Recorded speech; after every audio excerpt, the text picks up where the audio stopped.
My commentary on Isaiah 53, verse by verse, as it covers me. Not Jesus Christ, not the people of Israel, the Jewish people. Isaiah 52 ends with verse 12. Isaiah 52, 13, 14, and 15 is a completely new chapter. The very beginning of Isaiah 53. In other words, Isaiah 52, and there are many references there to the servant, the Jewish people, as God often and quite frankly always refers to them. He never refers to them as his righteous servant. 52 ends at verse 12. Picking up with 52 verse 13 is really starting Isaiah 53 verse 1. It just got divided improperly. There's a lot to that, and I have it in my book.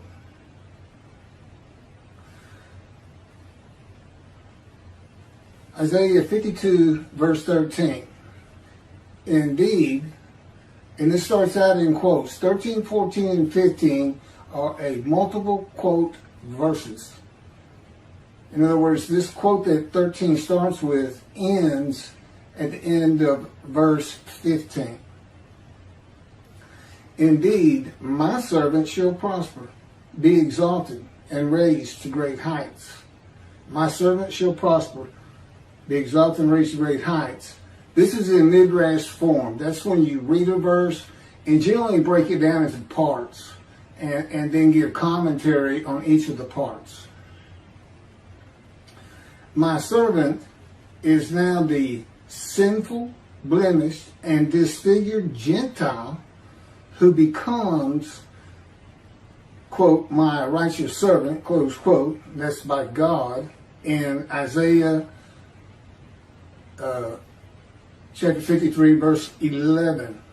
After passing the test of devotion in Isaiah 53, verse 10, when he makes himself an offering for guilt in a covenant with God, agreeing to go through the suffering of God's fire of refinement. There's much more on that when I get to verse 10 and 11. God's righteous servant is a man who is made suitable in the Lord's fire of refinement of punishment, maltreatment, chastisement, bruising, and crushing. Now the key to this is the book of Ezekiel. He literally goes through everything that the man of Isaiah 53, the righteous servant, goes through, except he's not crushed with disease, he's not familiar with disease, and he is not wounded. All these other words, maltreatment, punishment, chastisement, bruising, crushing, that are in Isaiah 53, apply to him too. And again, I have a lot more on that. And the purpose of this is to make the many righteous. That's what this story is about. Chapter 53. It starts out with the people who need righteousness. And that's the first 6 verses, and I'm getting to them. And they are multiple quote verses also. Quote starts at verse 1 of chapter 53 and ends at the end of verse 6.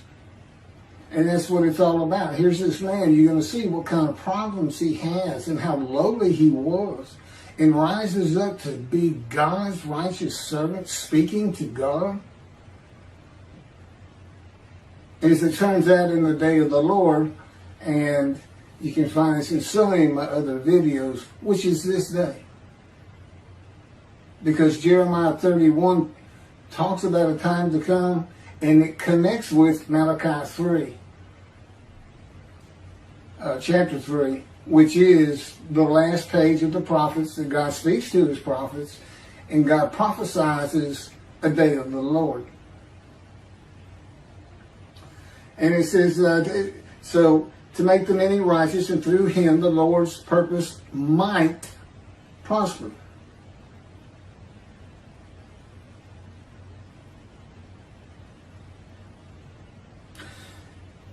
In the day of the Lord, there are 4 men to come. This is the only unfulfilled prophecies of God himself. 4 men to come. That would be the righteous servant himself, the prophet like Moses, who's never appeared, Elijah, and we find he's the messenger in Malachi 3, and of course the anointed one, Mashiach, the descendant of King David, from Isaiah chapter 11. Now, as I said, this is verse by verse and how I fit them. God came to me at birth, but did not speak to me as he did to Ezekiel immediately when his spirit lit upon Ezekiel. Then he could hear God speak. God is in his spirit. I have a little more on that in here, but it's also in many other videos. There's only one description. And the sages knew. The sages knew, although it's totally ignored today in Judaism, who says this Isaiah 53, the Jewish people as one man, Israel, a patriarch.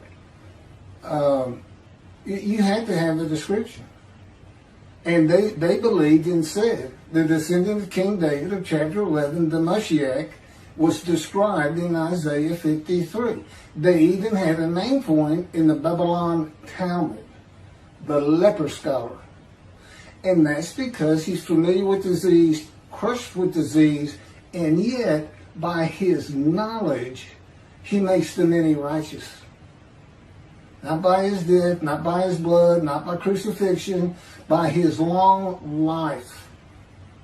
And again, it starts out with the first 6 verses where we see there are people suffering a sickness. And I'll get to that in just a second.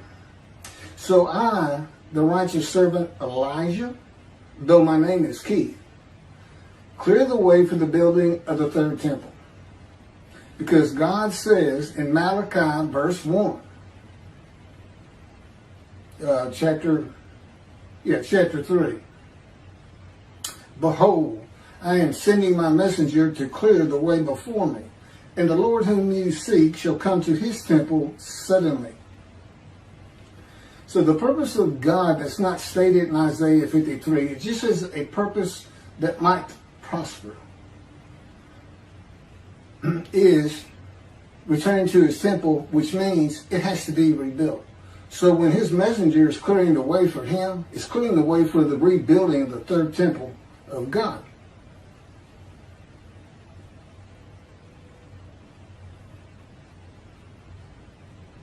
And this purpose of Elijah is a purpose that might prosper also. See, that's the connection. Elijah is supposed to draw the families of the Jewish people back together and do it through Judaism. He is to make them righteous. What is the man of Isaiah 53 called? God's righteous servant, the teacher of righteousness. And for what? A purpose of God that might prosper. Which is what? Building a 3rd temple. And God says, if Elijah is not successful, when I do come, I'm coming with utter destruction. I will strike the land with utter destruction.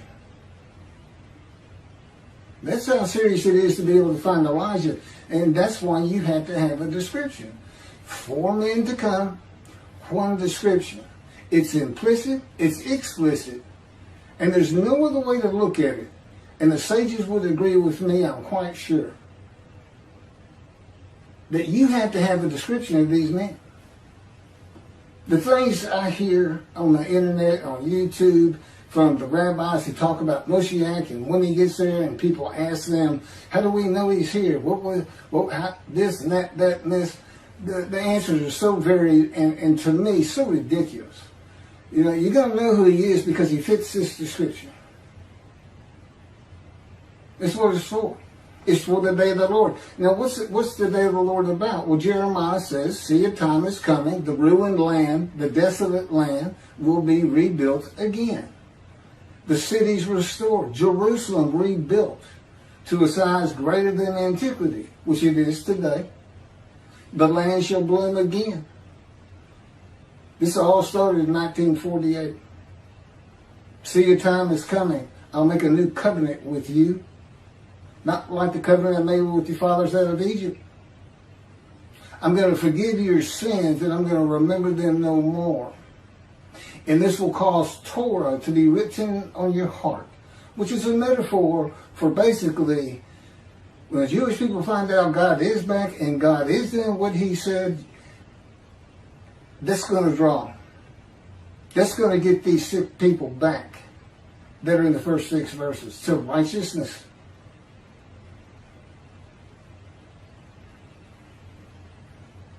So there's a new covenant. So we look at Jeremiah, you got these 3 see a time is coming, and you say, okay, well that's today. Because the land blooms again, Jerusalem's rebuilt, so the new covenant has to be here. What do we know about that? Who's going to deliver it? Well, you ask yourself, who delivered the first one? Moses. Who's supposed to come? A prophet like Moses. Well, what about the covenant itself? What else do we know about it? Malachi 3 verse 1. I'm sending my messenger to clear the way before me, and I shall return to my temple suddenly. And the angel of the covenant that you desire is already on the way. It's the day of the Lord. That's what ties the two together.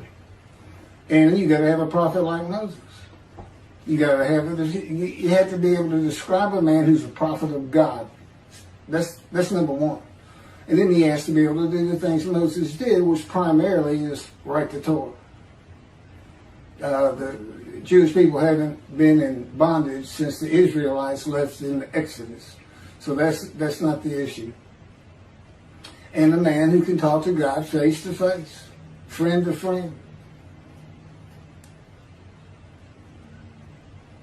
So this is what we're looking for. This is what everybody should have been looking for from the beginning. But particularly after the lands have become desolate and restored as they are today, which did not happen with the Assyrian Babylon exiles when they returned. They couldn't even go in to the northern kingdom because it was inhabited by Gentiles. That's another story too. But they didn't revive all of Israel as it is today. This is when it occurs, and I can tell you it is occurring because he's been training me up for this for 13 years now. We're just now starting to make a splash and let people understand what's really happening. He's here. It is the day of the Lord. There's 3 Abrahamic religions: Judaism, Christianity, and Islam. And it is unquestioned, at least in this room, the clear winner is Judaism. There ain't any question about it. And rightfully so. What other people have suffered as they have. So this is what we're looking for. The man being described, when all the verses are taken together, is a sinful man whose life had been lowly, full of grievous events, serious injuries and wounds, a man of pain and suffering, familiar with disease, that the Spirit of God alights upon, to the crown of God's righteous servant who makes the many righteous and rises to great heights. Other scripture says the stock of Jesse. Jesse is the father of King David, which we find in the first verse of chapter 11 of Isaiah. The stock of Jesse that has remained standing shall become a standard to peoples. Nations shall seek his counsel, and his abode shall be honored. That's Isaiah chapter 11, verse 10. I, the righteous servant David, though my name is Keith, will have an abode that is humble when the Lord cuts me off from the land of the living. In Isaiah 53, well, I'll get to it. It happened to Ezekiel too. From the world of material things in society to fit Isaiah 53 verse 8. And in the end, my abode is one to be honored in Isaiah chapter 11 verse 10. From a poor man to a rich man, with the many as my portion, and the multitude as my spoil. Prosperous and held in high regard by many, and the multitude of the Jewish people. Verse 14, just as the many were appalled at him, so marred was his appearance, unlike that of man, his form beyond human semblance. This is the beginning of identifying God's righteous servant in Isaiah 53 as a man with disfigurement, because not only is he afflicted by God, he is also blemished. And I'll get to that. It's very important that was put into Isaiah 53. Usually you think of afflicted with a disease, but these are separated. Another affliction is disfigurement at birth. King David would have nothing to do with the blind, the crippled, the lame, because it was a sign in those days that God did not like you. He had nothing to do with them. You know, he's not a man without defects, such as lambs and rams for a sin offering and guilt offering in the Torah. In other words, God had Isaiah write that in, that this man was disfigured and afflicted with disease for one main purpose. Do not try to use the animal sacrificial atonement worship laws of Leviticus for this chapter, for this man. And that's just what the Christians did. And one rabbi that I know of, human sacrifice is what that would be. But you know what you can't sacrifice? A defective, blemished lamb or ram. You can't do it. It's not acceptable and won't be accepted by God. And the Christians can't see it. They just can't see it. They're blind. As they say the Jewish people are, that Isaiah 53 is prophetic of and describes Jesus Christ. I don't see him fitting a single verse, save one. But that's for another time. So, how could a man today fit the description of the Lord's righteous servant in Isaiah 52:14 with his appearance marred, unlike that of man, a normal man, unlike normal men? And just so marred, he shall startle many nations in verse 52:15. So he's marred, his appearance is so awful you can't look upon him, it sounds like. But the truth of it is, he goes on to startle many nations. Nations seek his counsel. He makes them many righteous. So he is a person who can be looked upon. There is one way and still be alive to fulfill verse 52:15, to describe a man who comes when the land blooms again, the ruined cities have been rebuilt, and Jerusalem has been rebuilt to the size as it is today, which began about 70 years ago. By the way, God dictated a book to me, Isaiah 53 in the day of the Lord. We had put together over almost 85 videos covering every single chapter, among other things. And in addition, the second book he had me type, he dictated it. I had to learn everything. It's not straight dictation. It takes a lot of give and take, this and that, but every single word, every sentence, every paragraph, every chapter, the entirety of the book is God's. It's just like the Torah. Both of these books, and that's what I'm using. I mean, in other words, he had me put this together. I was an atheist for 50 years. I didn't know anything about Judaism. I didn't know what a Tanakh was. I didn't know what a Hebrew Bible was. I never heard of anything like Isaiah 53. I never associated with religious people. I had no training. When I say I was an atheist, I was adamant. There is no God. And it's partly because, like so many people like me, when you go through tremendously bad things, you just stop thinking there's somebody who looks favorably on me. Nothing good ever happens. And I'll bear my own problems, thank you. That kind of attitude. Now, if I were to be seen with all of my injuries from accidents and surgical operations at one time before healing, together with my congenital disfigurement, my appearance and features would be marred from that of normal man. This is my history. I was born prematurely in the 7th month without my right pectoral muscle with a shorter right shoulder and a withered arm. There's just no muscle on it, my right arm. I have a 4-inch wound from surgery to remove tissue above the missing right pectoral when I was 2 years old, my first surgery. My feet would have third-degree burns from standing on the ashes of hot coals at a 4th of July celebration when I was 4. My right knee would be a gaping wound from being impaled upon a broken glass bottle, Coca-Cola bottle. They almost took that leg off. They didn't think I'd ever be able to use it. But you would say a miracle happened. One particular doctor who could repair it walked by that hospital door, and my mom actually knew him. He had repaired my great-grandmother's hip that she broke when she was about 90 years old. And this is back in the early 1960s. So the medicine wasn't near as advanced as it is today. But anyway, he saved my leg. My left knee would be sliced open from broken glass. I crawled over playing a game when I was 11. My 2 front teeth would be gone, knocked out by a telephone receiver when I was 12. Each foot would be pierced twice with nails. Were they 16 inches? I stepped on at a construction site when I was 17. That's a funny story. They went through my shoes and came up through the top. Left foot and right foot.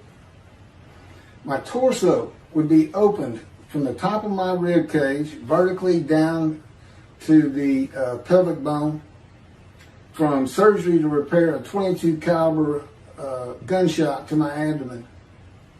It went in through my front right side and came out over here on my left back side. It was just like an angle, almost straight across through me from about 2 feet away. And it pierced my bladder, colon, and intestines, and that was when I was 18. My upper jaw, the teeth, gums, and bone would be severed from my skull from orthodontic surgery, with my face swollen to twice its normal size when I was 38. It was surgery done to try to realign my top teeth with my bottom because I had a perpetual headache, one for almost 27 years of suffering.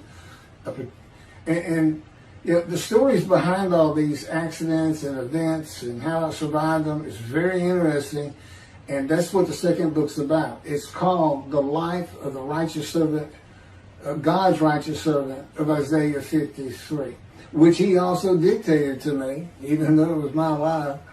And it's primarily to show how I fit these verses. Because that's why he came to me at birth but didn't talk to me till I was 50. It's to make sure I fit these verses. He said he came to Jeremiah at the womb, and he was a priestly man who had a great life doing God's work, even though he was one of the Babylon exiles. God came to me for a different purpose, to make sure I had a life of suffering, to make sure I fit these verses, and to prepare me in all kinds of other ways that I didn't know. He basically orchestrated my life without my knowledge, and me all the time being an atheist. But these stories are in that book. The first 7 chapters are just about me. That's pretty easy read, just accidents that happen. And then it picks up with the chapter where he speaks to me for the first time. And then there's an additional 7 chapters culminating with what I'm reading to you right now. It's called chapter 16, Isaiah 53, Keith McCarty, verse by verse. That's what he had me write down. The skin of my chest would be opened from a 6-inch in diameter circular cut to remove skin cancer when I was 43. My torso was opened again to remove a 6 to 8 inch malignant cancerous tumor that had burst through my colon when I was 44, and again in my 50s for abdominal hernia mesh surgery.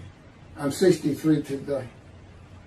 God spoke to me at 50. As I said, he's been training me up for this for 13 years and teaching me all this. My left hand would be broken from a fall on a tennis court when I was 28 and broken again walking on stones in a creek when I was 55. My ankles would be bruised and swollen from severe sprains while playing basketball and running at various ages. My chin would be lacerated from striking a wall at the end of a foot race when I was 21, and I would be covered with the childhood diseases of measles and mumps. Now, if you could just imagine all that at one time, before healing, it's kind of like the Passion of the Christ. They say he fits all these things. He had nails in his hands and his feet, and he had been whipped. I'm sure his back was lacerated. But in any event, this man's supposed to live. This is how a man could fit the description of Lord's righteous servant in Isaiah 52:14, and just so he shall startle many nations. Kings shall be silenced because of him, for they shall see what has not been told them, shall behold what they never have heard. So that's Isaiah 52:15. And I can promise you, Judaism, the rabbis, Christians, these are things they had never been told, and behold what they have never heard. That's what this is. And, despite this language being in here, and God put it in here for a reason, had Isaiah write it, just as he has me write, just as he had Moses write. That's how the book came together, the Hebrew Bible. He had it all written, not just the Torah.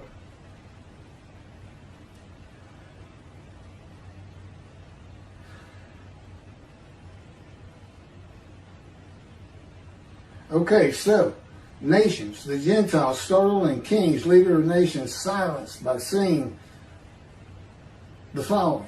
God's righteous servant, his servant David, Elijah, and the prophet like Moses as one man, hearing that God's righteous servant arrives in the time to come of Jeremiah 31, which is the day of the Lord. That God's righteous servant is the only man to come who is described in the scripture, and is inherently and implicitly the anointed one, David. God calls, they call him King Moshiach. Rambam did.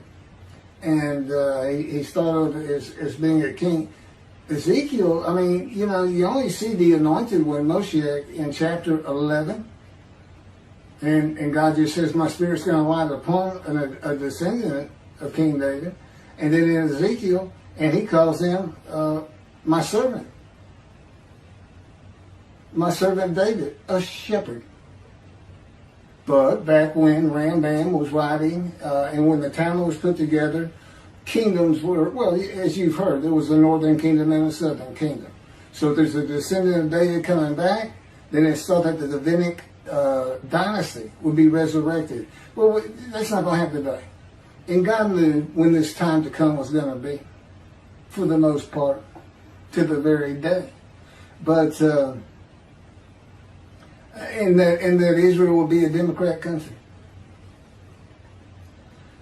So, forget all the kingdoms and this and that you hear taught about this Messianic era that the rabbis teach.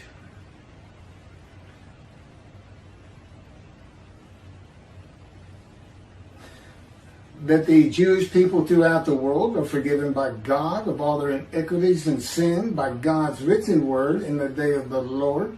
That's under the new covenant. The Christians aren't going to believe it because they took that new covenant. No, they didn't take it. They said it's been abolished. It's obsolete. We have a newer covenant, and that's Jesus Christ. That's the only way you can find righteousness is through faith in Jesus and the resurrection. You can't be righteous under the law.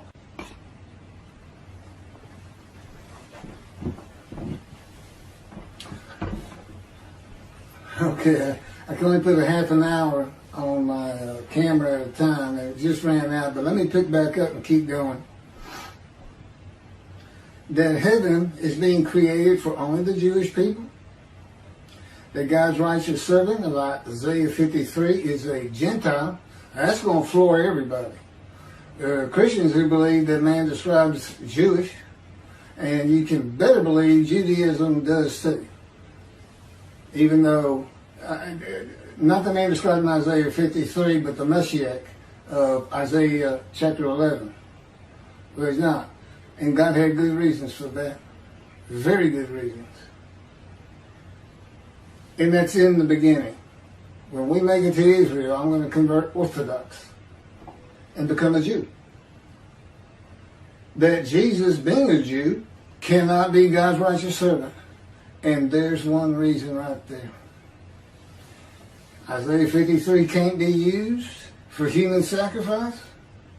You cannot use Leviticus. The unblemished Lamb of God cannot be in Isaiah 53. He'd have to be an unblemished perfect lamb, and he was. This man's afflicted with disfigurement and blemished with disease. And they just can't see it. But God knew they would. And that's why he put it in. And that's why I've had to suffer all these things. Oh, he gave me the cancer. He orchestrated me getting shot through the abdomen. I call it gut shot. It's a God of gut shot me to the Holy Spirit. We laugh. But he also made sure I didn't die. And, well, anyway, I'll get to it. That God's righteous servant is familiar with disease and crushed with disease, blemished, defective, and could never be an offer for sacrifice. That a host of the Lord's host is a man and divine beings.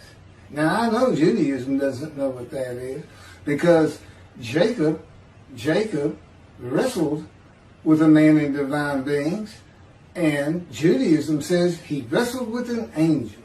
No, he wrestled with a man who the Spirit of God had lit upon and entered, as we see with Ezekiel, and lit upon, as in chapter 11 of Isaiah,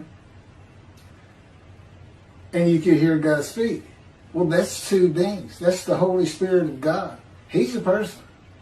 He's also known as the angel of his presence. He's an angel and he's spirit. And I have videos on that. So, and there's God. And they just went to a man nearby and said, wake up. You see this fellow over here sleeping? His name's Jacob. Go jump on him and start wrestling. And he said, don't worry about it. I'm going to put the cords of my power around you. I'll orchestrate the whole thing. You won't get hurt. And then through that man, God spoke to Jacob and changed his name to Israel. And that's where it all really starts. It started with Abram, the Hebrew, who became Abraham, but on and on. And that man, if God comes to you, that man was a host of the Lord's host. And I have videos on that. There's 4 or 5 other examples, powerful examples in the scripture on that, but only one place you can place a man as being a host of the Lord's host. It's the captain of the Lord's host. He's right here.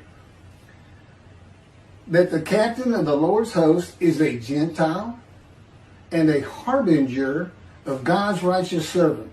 That would be me. See, I'm a man in divine beings. God's Spirit lit upon me, and God is in His Spirit. That God's righteous servant becomes a man divine being when God's Spirit, who is the angel of His presence, the angel of the Lord, and the Holy Spirit alights upon him in Isaiah chapter 11, verses 1 and 2.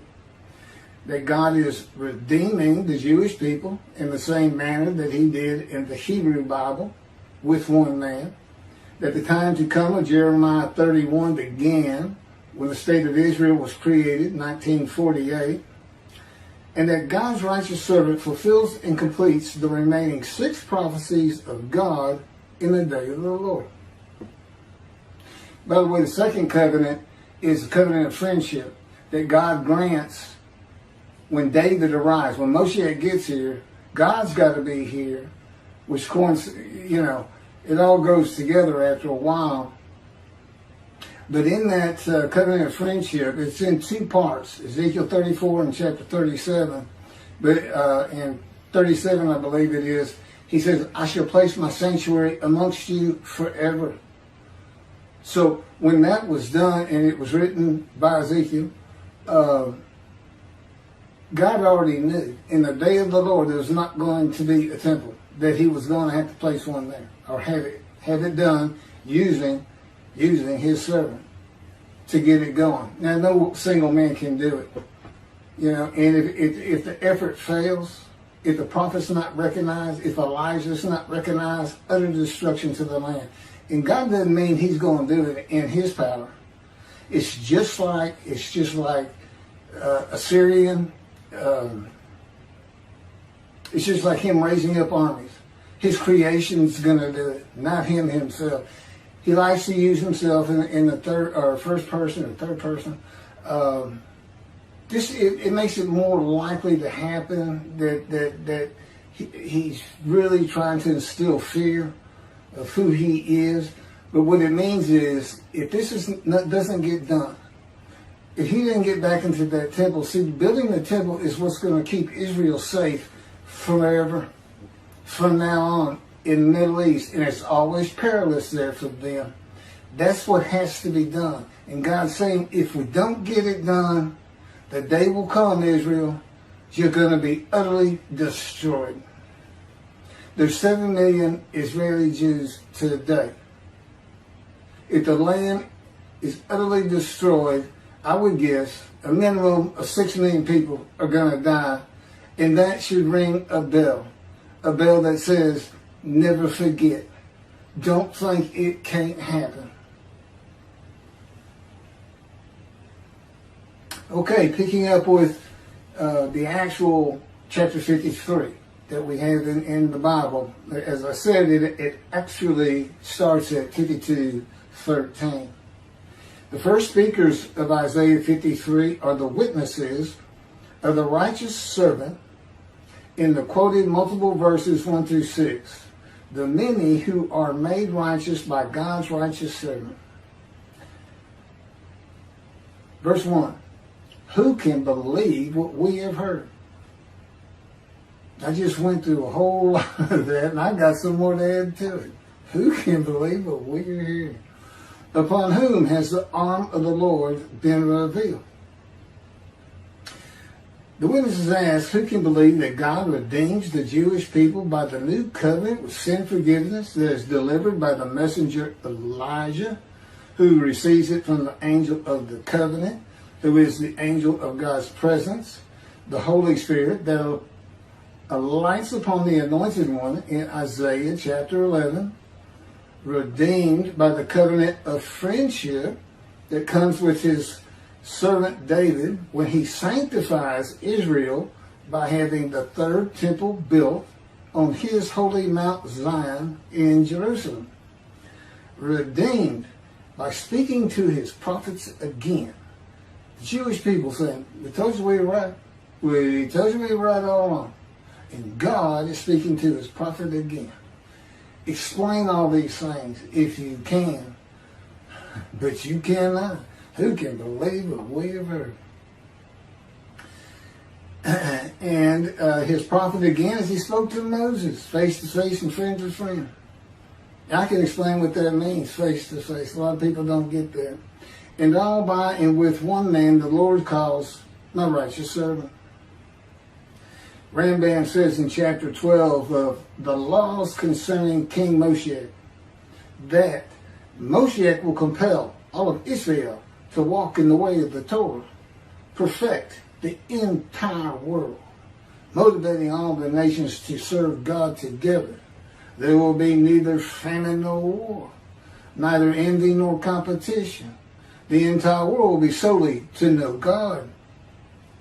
And the Jews will therefore be great sages and know the hidden matters with an understanding of their Creator to the full extent of human potential. I can tell you, with God telling me what to do moment to moment as he does every day, including when to go to sleep, when to get up, and when to eat, and what to eat, I cannot get any of that done. I can't perfect the world, and I can't get all of Israel to follow Torah. This is what God actually says, Amen. He says, He will send down the rain in its season. The trees of the field shall yield their fruit, and the land shall yield its produce. The Jewish people shall continue secure on their own soil and never be overthrown and uprooted again. If we get that temple built, when we get the temple built. And that's nothing to look at and go, well, that can't be done. No, not today, it couldn't. But we're talking about 10, 20 years from now. Remember, I've been given a long life. Moses was 120 when he died. I'm 63. I should have been dead a long time ago, 3 or 4 times. But I'll get to some of that. They shall no longer be a spoil for the nations. He will establish for them a planting of renown. They shall no more be carried off by famine. They shall not have to bear the taunts of the nations. Anti-Semitism.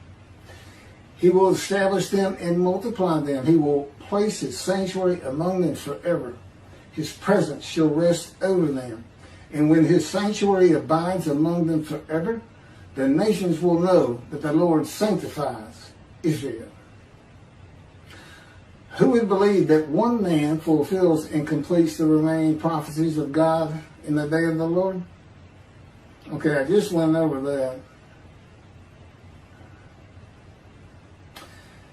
The witnesses report, and who would believe it, that they had not been told by their wise men, sages, rabbis, and theologians that God's righteous servant of Isaiah 53 is a Gentile.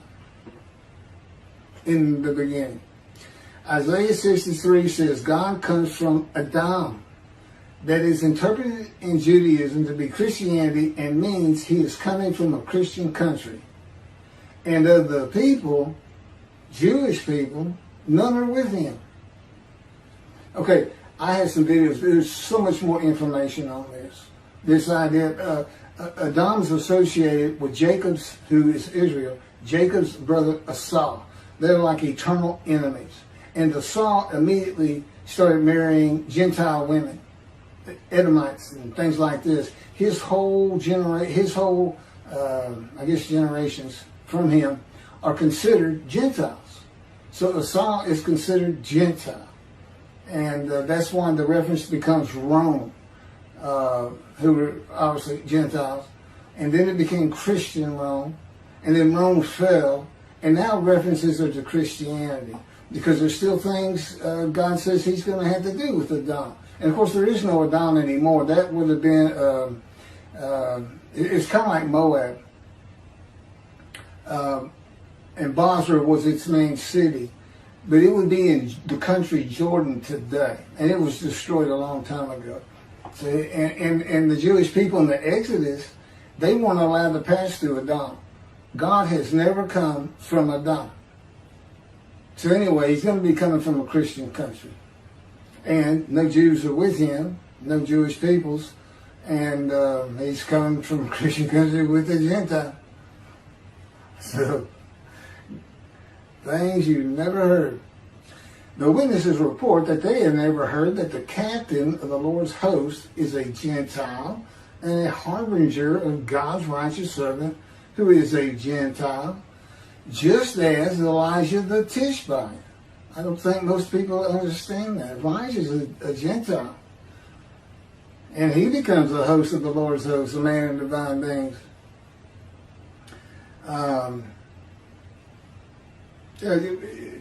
There's no Tishbites in the Bible. There's lots of genealogy, especially in Chronicles. There's no Tishbites. There's no clan of a Tishbite. And it also specifically says, I'm pretty sure more than once, an inhabitant of Ramoth Gilead.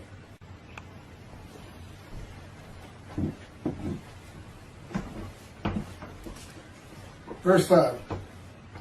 But he was wounded because of our sins, crushed because of our iniquities.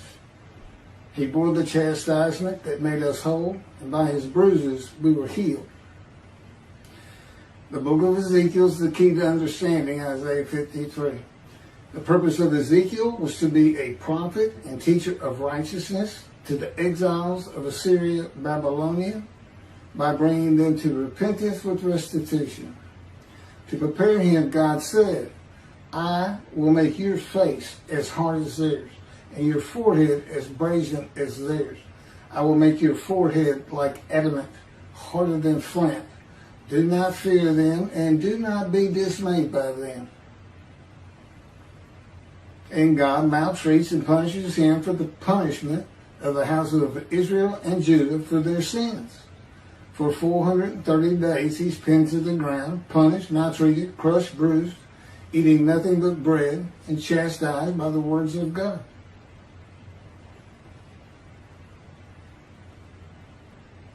God's righteous servant, that is me, is a man of suffering throughout his life, with persistent hardships and troubles, grievously affected, especially by disease, and severely injured at one time or another.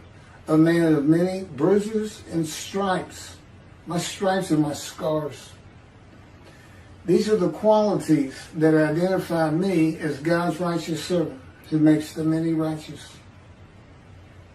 And I had been wounded, punished, maltreated, crushed, bruised, and chastised by the power and words of God to make my face as hard as the Jewish people, my forehead as brazen as theirs, and like adamant, harder than flint. So I do not fear them, and I will not be dismayed by them.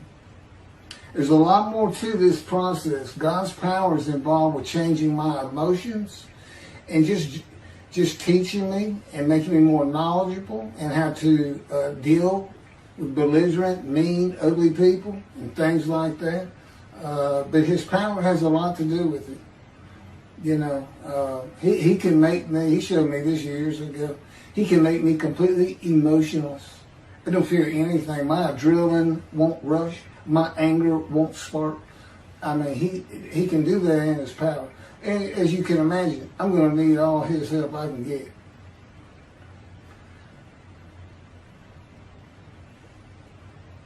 Verse 6, we all went astray like sheep, each going his own way. And the Lord visited upon him the guilt of all of us. We all went astray like sheep. That would be the Jewish people. This is verse 6, the last by the witnesses, who are the witnesses and speakers of 1 through 6. They had stopped following the laws of God in one manner or another. As they say, the guilt is visited on him. Well, in verse 10, I offered myself for guilt. That's the guilt we're talking about. Of being sinners. The man is made to be, he becomes God's righteous servant. That's the story of the whole thing.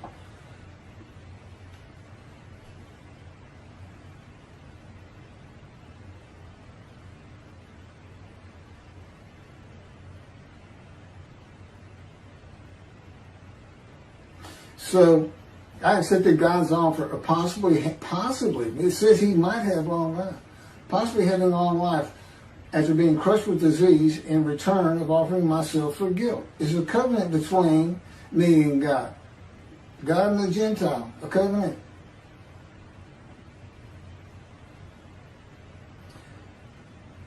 It's an agreement. I mean, basically he's put me to that test.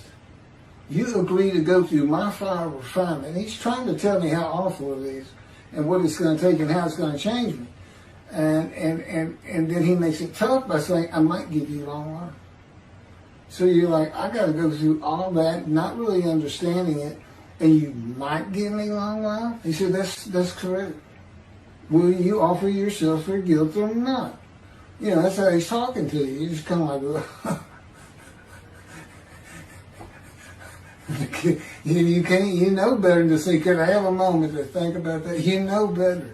You just do. It's just, and you know, you can't take the guilt of other persons. I offer myself for the guilt of the Jewish people for their sinning, these witnesses, and the many and the multitude made righteous.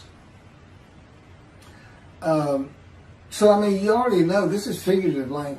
I mean, you know, I can't take the guilt of the Jewish people. Does that mean every Jew in the world, all of a sudden they don't feel guilt? I mean, they're known for that. They're feeling guilt because the world is oppressing them so much. You know, it's a stereotype, but it's one that has been there a long time. But so basically, those who are made righteous no longer feel guilt, though I do suffer greatly in God's fire of refinement. So that's the last of the verses by the witnesses. The second speaker of Isaiah 53 is Isaiah himself, the prophet, in verses 7 through 10. Verse 7, he was maltreated, yet he was submissive. He did not open his mouth. Like a sheep being led to slaughter, like a ewe dumb before those who shear her, he did not open his mouth. Okay, breaking it down, he was maltreated, yet he was submissive.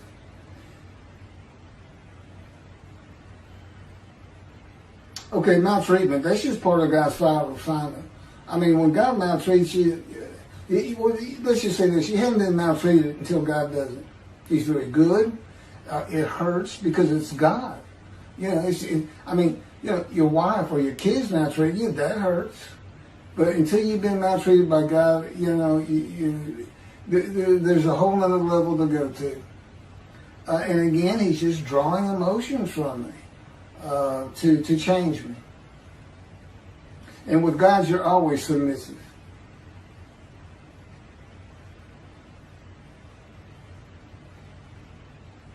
Ezekiel said he went in bitterness and the fury of his spirit in the hand of God. That's the fire of refinement.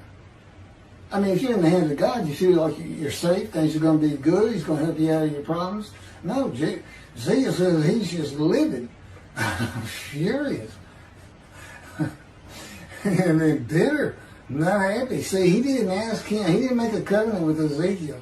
Ezekiel said, the Spirit sees me. God doesn't have to ask you to be a prophet. God doesn't have to ask you to go through his fire of refinement.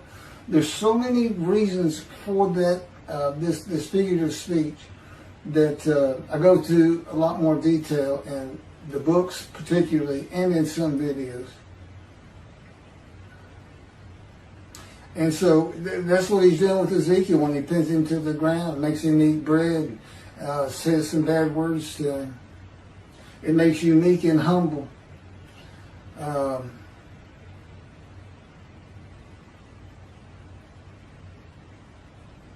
know, it dulls your emotions. You feel in your anger. And he showed me that he can remove my emotions entirely. He can make me like ice, where absolutely nothing can bother me or feel anything. You know, which, as you can imagine, there's going to be plenty of people not too happy with me, like 2 billion Christians and 2 billion Muslims, and probably a good bit of the Jewish religious community. They're just going to say, that's not what we believe.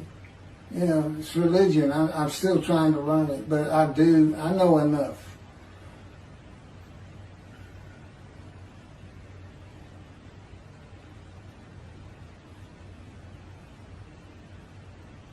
It's also a removal of self-will.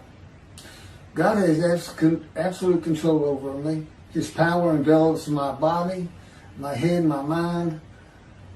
I don't make any decisions of my own. One of the first things he had me do was terminate my law licenses. I had a license in Hawaii and here in Texas, is where I always practiced. And I was a board-certified specialist in oil, gas, and mineral law. And he said, that's it. You're not practicing law again. And he actually had me terminate my license. I said, what am I going to do for money? He said, you're not going to have money. I said, okay. See, that's maltreatment right there. Terminate your law license and then get smart with it. Oh, he's rough, people. He's a great person. He did not open his mouth. Okay, when God revealed himself to me in 2007, he took me from the world, the land of the living and material things, alone, no more working, no phone, no car, no computer, no law licenses, no bank account, no credit cards, and no money without explanation to friends and family. Silent as a lamb. I mean, to everybody, it's just like, I just disappeared. You just, no work, no social life, no friends, no money. You can't do anything. Verse 8, by oppressive judgment he was taken away. Who could describe his abode? For he was cut off from the land of the living. That's what I was just talking about. Through the sin of my people who deserved the punishment. Again, that's figurative speech. Okay, I wasn't taken away because of the sin of the Jewish people. It's just that I'm going to be the righteous servant. They've been sinning. I'm going to bring them back into righteousness through Judaism. And, I'm the one getting punished. And, when you think about it, a sinner, especially when they die, they may get punished then. It's not really true. I have a lot of information on that. Again, I have the knowledge of Elijah. Okay? I as far as anything and everything unseen from the heavens, from heaven, how angels are created, how Adam was created as a man. Think about that. We kind of grow up and evolve in our learning and our knowledge of those things around us, and all of a sudden he just comes to be and he's already a full-grown man. I know all about that. By oppressive judgment he was taken away. Okay, the oppressive judgment is being guilty and receiving a sentence of imprisonment and of maltreatment, chastisement, punishment, bruising, and crushing until suitable for God's purpose. A purpose that includes making the many righteous. Okay, I've written 2 books, as the prophet like Moses would. I put together almost 85 videos now at God's command and direction. The very words I use, and this is the books themselves. And I'm still in the fire of refinement. It has gotten tougher, more painful every year. And he has not let up on me. I mean, doing these videos and writing the books is about the only time he lets up on me. So I really enjoy doing this. Who could describe his abode? Well, all of Israel will be able to describe my abode of the righteous servant because of social media and phones with cameras, and abode to be honored in Isaiah 11. I would like to see somebody, and Jesus did have a house. I'd like to see somebody describe that.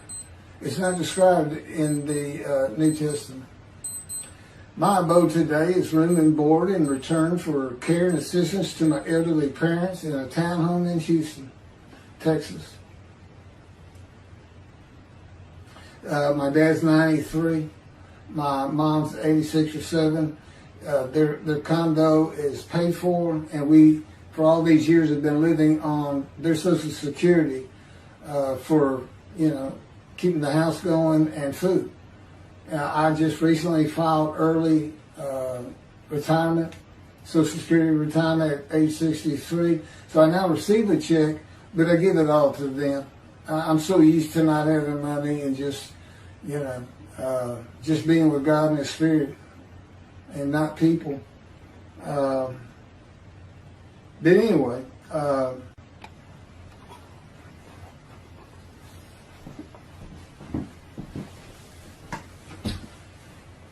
verse 9, and his grave was set among the wicked, and with the rich in his death, though he had done no injustice and had spoken no falsehood.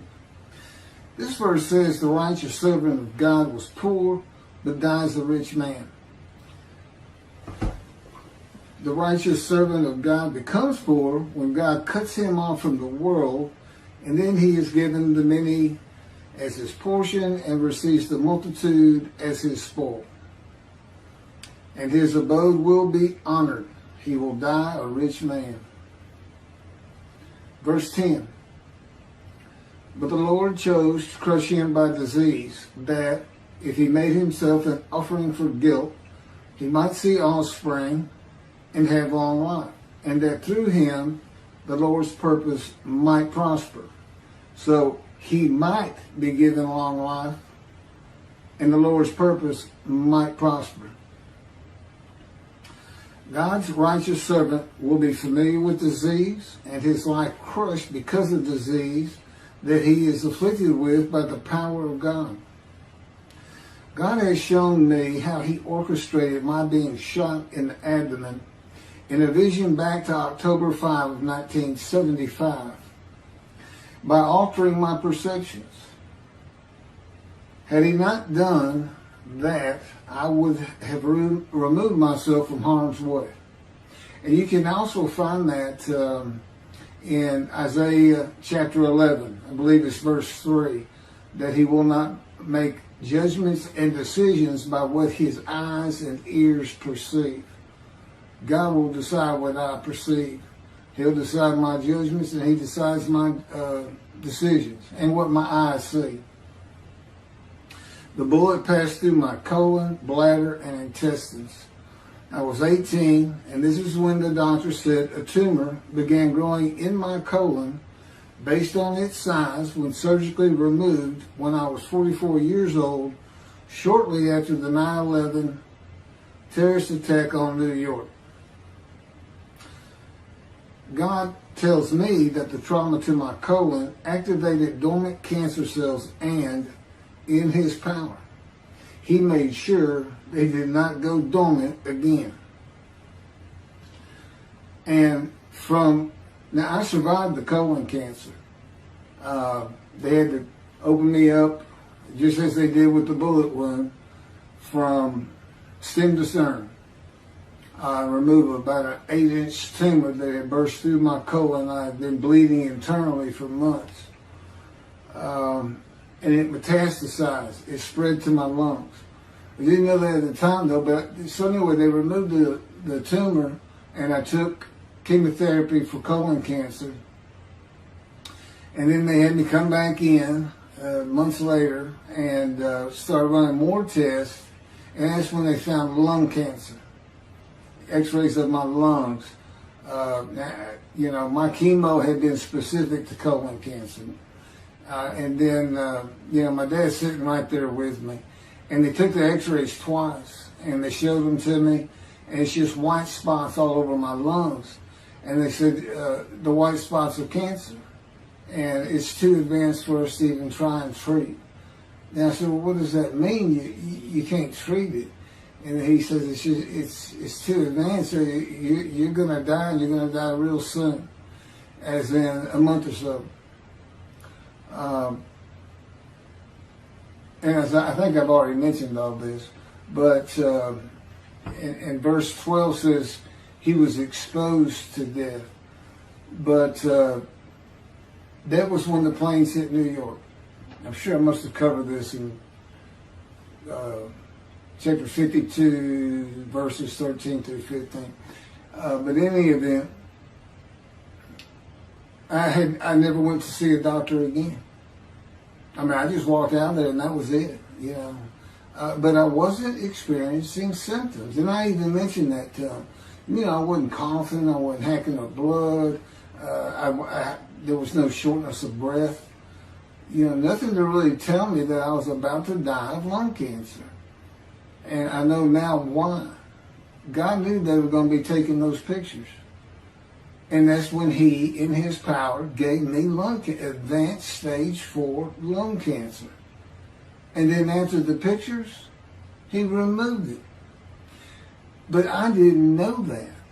And so it crushed my life. But it wasn't because I was, went through this horrible ordeal in a hospital, like I've seen pictures of Lance Armstrong, the great bicyclist, what he went through, and of course he came out of it with incredible treatment and surgeries. I just left the hospital and never really experienced lung cancer. Now I did the colon cancer. That was brutal. It was really bad. I didn't know what was wrong with me, but not the lung cancer. And that's how God crushed me with disease. And I was familiar with disease, and I'd had skin cancer. So, in any event, that he would make himself an offering for guilt. It's an offer.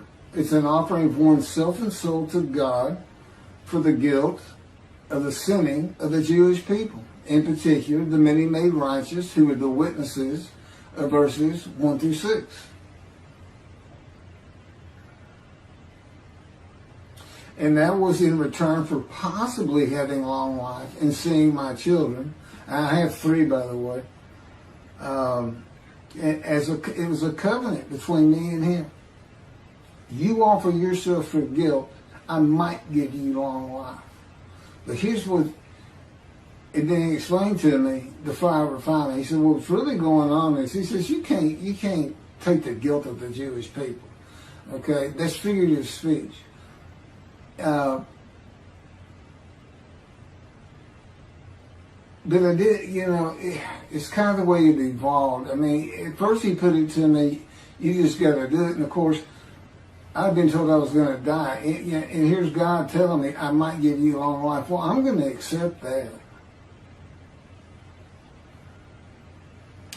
The offering is only a test of my devotion to him and to his purpose, which he had been explaining to me, and who I was going to be and become.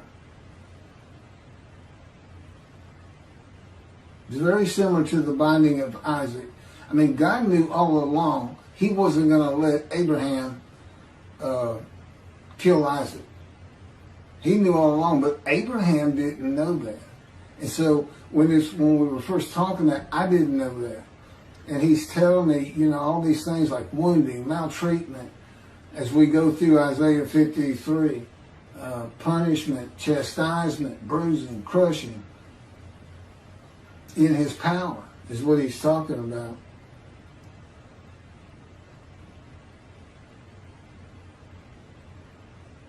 So when the test of devotion, will he offer himself for guilt and go through God's fire of refinement or not?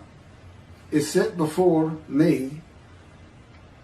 Okay, but here's the kicker. The new covenant had already arrived. In Malachi 3, God says, I'm sending my messenger to clear the way for me, and I'm returning to my temple suddenly. The angel of the covenant that you desire is already on the way. And I often thought about that. Why is he already on the way? I may have even asked God about it, but he didn't answer me, which is not unusual, by the way. It's because of this test of devotion. They're sin-free when he asked me, and I said, yes, I'll accept the guilt of the Jewish people for their sins. There was no sin. That's why the angel with the new covenant of sin forgiveness has already left before God. That's what that's all. That's why that's there. And I promise you, nobody has ever figured that out before. In any event, and that would hold true for Jesus, because he said his cousin, John the Baptist, was Elijah. Well, if he's Elijah, you're at Malachi 3 in the day of the Lord. And that means all the Jews would have been sin-free under the covenant. That would have been the time to come. The time of Jesus, his life instead of mine. Okay, for all kinds of reasons, that's not possible. And interestingly, Jesus uses Malachi 3, verse 1, that I'm talking about, to describe his cousin, John the Baptist, as Elijah. But guess what he leaves out? The angel of the covenant that you desire is already on the way. He put in the part, I'm sending my messenger before me. Okay, and later on in that chapter, towards the end, it's when we hear that Elijah is there, and he's the messenger. He's the only man mentioned in that chapter. So, the New Testament leaves the angel out, and the new covenant and sin forgiveness, because how can Jesus go to the cross for the sins of the Jewish people if God's already forgiven them by his written word to be brought and delivered by Elijah? That's what he's the messenger of, the new covenant. And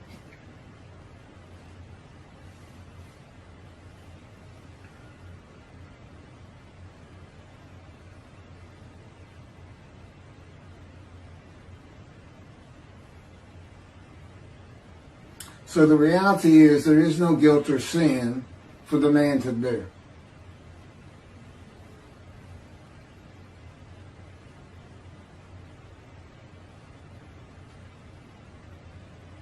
The primary purpose of verse 10 is not to test the devotion.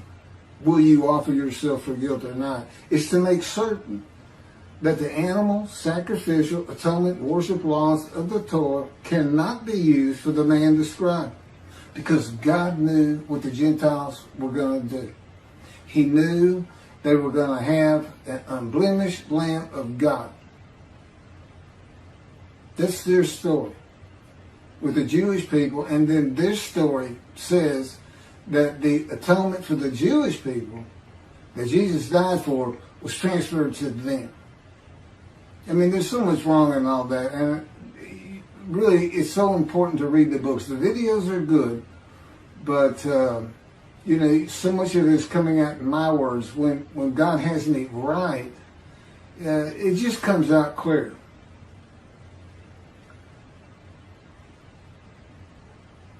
There's no other reason God would crush a man with disease. He didn't crush Ezekiel with disease, who goes through the same things except for the wounds as the man of Isaiah 53. It's the same words. He's maltreated. He's punished. He's told, you're being punished for the punishment of the houses of Judah and Israel.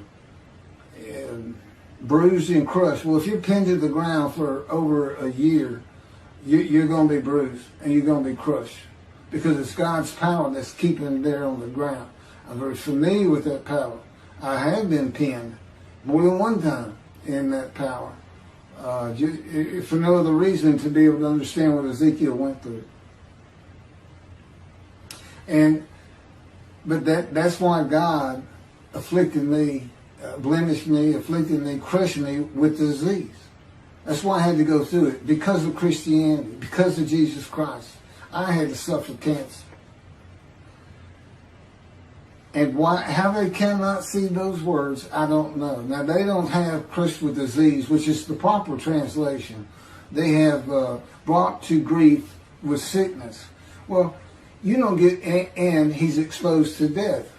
So this sickness is deadly. And of course, Jesus has never been sick any place in the New Testament. It doesn't even show up. So whether you want to call it sickness and grief, you don't come to grief because you got a cold or you're just sick and you got to miss a few weeks of work or something. You don't come to grief from that. You come to grief from cancer and being told you're going to die. But that's why it's in there. See, I fit these verses. Jesus does not. And most certainly the Jewish people, as the man Israel, don't fit it either. When were they all together at one time? Every single Jew on the planet gathered and crushed with disease by God. When did they make the many righteous by their knowledge? As one man, all together. It's never happened. It's a foolish argument to put them in there. Foolish. It's an absurdity, actually. It's, well, between the two, I can't tell you. I can't tell you.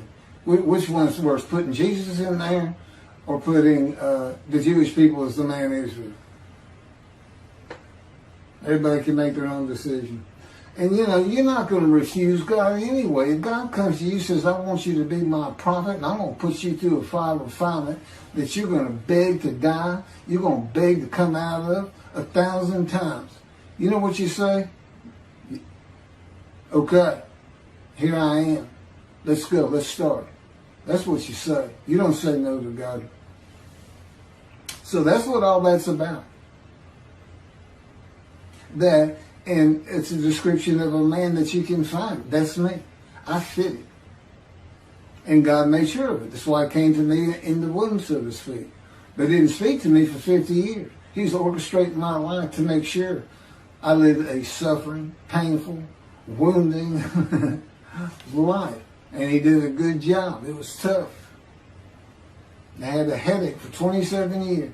There's a long story, and it's in the book, but he showed me how he had caused that. It was like TMJ, temporal mandibular joint. being torn up, and it was from grinding my teeth every night as though I had post-traumatic stress disorder. And there's reasons for that outside of the gun shop. But that's a little bit too detailed for this.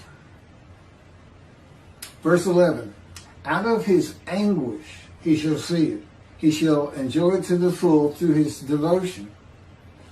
By his knowledge, my righteous servant makes the many righteous. Now, verses 11 and 12, this is now God speaking. Now, he's the final speaker. 7 through 10 was Isaiah.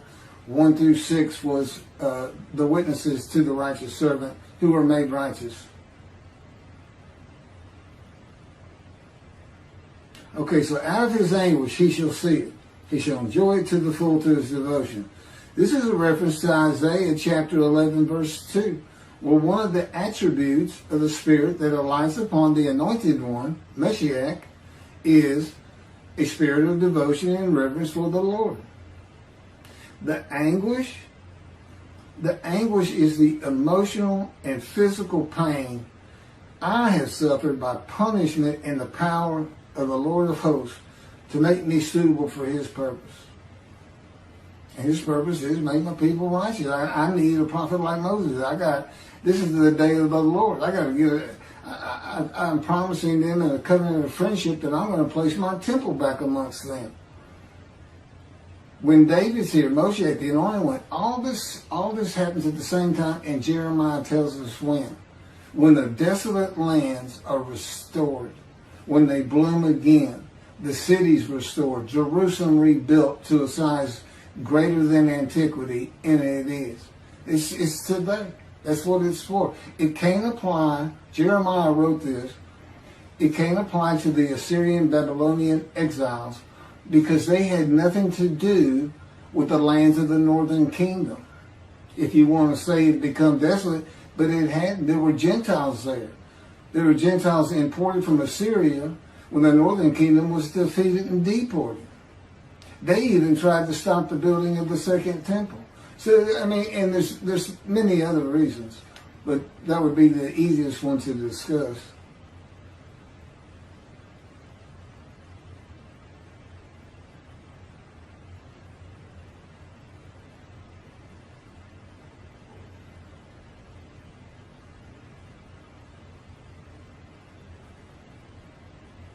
Verse 12, assuredly, I will give him the many as his portion. He shall receive the multitude as his spoil. For he exposed himself to death and was numbered amongst the sinners. Whereas he bore the guilt of the many and made intercession for sinners.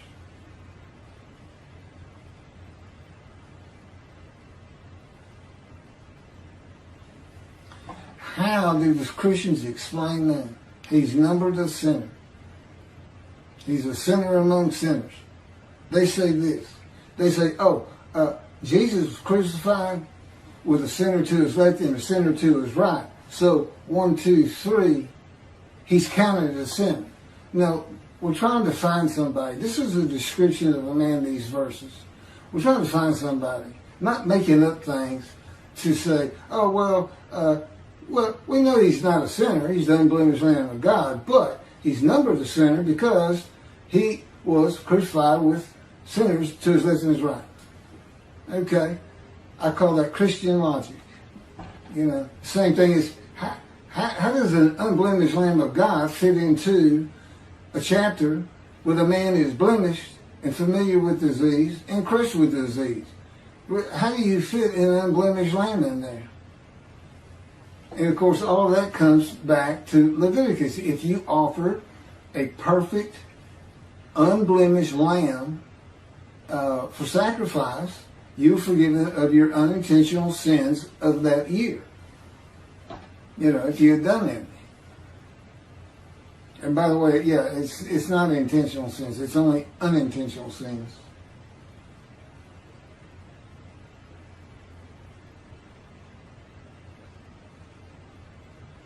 For he exposed himself to death. Jesus was never exposed to death. He died. Okay? He's crucified and he died. There's no other time in his life he was exposed to death. You know, when I was born, they told my parents, take him home, born premature, 7th month. They just take him home. His intestines haven't formed correctly. He cannot eat, and he's not going to be able to. Just take him home. He's not going to make it. But I did. I survived. There's a story about it.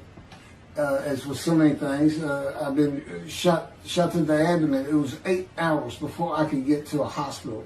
I was way out in rural Texas, and they could do anything.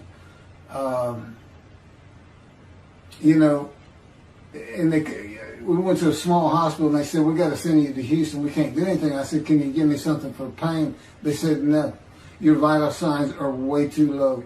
If we gave you morphine right now, you'd just drop flat out dead. That's where I was when I got, and I was still some 6-7 hours from Houston. And I had to hold on with everything I had. I was exposed to death. I was ready to, you know, I just knew I couldn't fall asleep, couldn't shut my eyes. I'd never come back.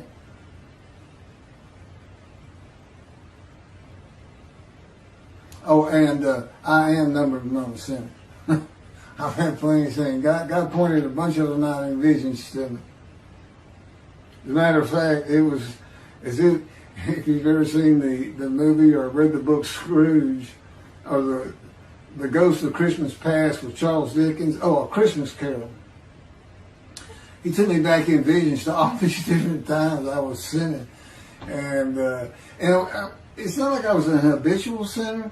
It just does seem that I ran the gamut. It just wasn't much I left on the table when it came to what's the sin. You know, I never murdered anybody, but there was a lot more sins than I thought, because I told him, I don't think I was that much of a sinner. I was good to people. I don't like to hurt people or anything. I don't even like to hunt or step on bugs. But turned out there was a lot more to it than I thought. Anyway, I hope this has been informative. You're going to be hearing about me for a long time. All this talk about building the third temple, that's years in the future. God tells me, don't even think about it. Because I've told him, I said, well, that would be impossible today. He said, it won't be that day. It could be 10, 20 years from now, but things will change in the Middle East. You'll see. So that's where we are. And right now the focus is on his passing his wrath in chapter 51, which of course moves into the description of the righteous servant in 52 and 53. He passes his wrath to the Christians. He tells his people, I'm passing the cup of my wrath, my bowl of reeling, from you to those who told you to get down on the ground and walked all over you. That would be the Christians who stole their book and told them they didn't know how to read it. That they didn't know Isaiah 53 described Jesus Christ. Arrogance. And God says of Adam, I'm going to tear you down from your high cliffs with your arrogance. So that's kind of what we're going to be focusing on for quite some time. But to do that, I have to be believed. I have to be lifted up high. Because nothing's going to make them more angry than that. That the Jewish people are saying, see, we told you, here's the guy of Isaiah 53. It's got nothing to do with your Jesus. Thank you very much for listening.